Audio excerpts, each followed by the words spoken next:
ചേലക്കരയിൽ വോട്ട് കൂടി. Vote കൂടിയെങ്കിൽ Palakkad vote കുറഞ്ഞതിൻ്റെ കുറ്റം സുരേന്ദ്രനാണെങ്കിൽ ചേലക്കരയിൽ വോട്ട് കൂടിയതിൻ്റെ ക്രെഡിറ്റും സുരേന്ദ്രന് പോകണ്ടേ? അതാരും പറയുന്നില്ലല്ലോ. മുനിസിപ്പാലിറ്റി ഞങ്ങളുടെ കയ്യിലുണ്ടായിരുന്നു.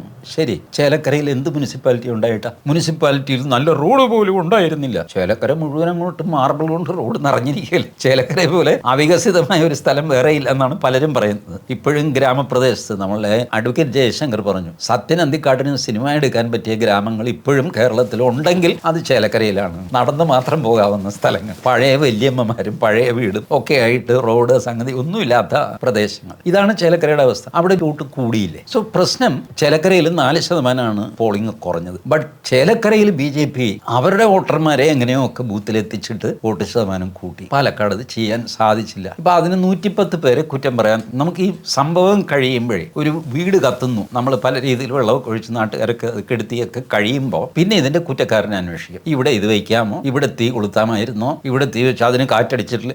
കാറ്റൊന്നും അടിച്ചില്ലെന്ന് ഞാൻ ഉണ്ടായിരുന്നല്ലോ, ഒരു കാറ്റും ഉണ്ടായിരുന്നില്ല എന്ന് വേറൊരാൾ ഇങ്ങനെ 110 അഭിപ്രായം പറയും. സാധനം കത്തിക്കഴിഞ്ഞു. ഈ അഭിപ്രായം പറഞ്ഞു എന്നുള്ളതിന്റെ പേരിൽ അവരെ ബ്ലെയിം ചെയ്യേണ്ട കാര്യമില്ല.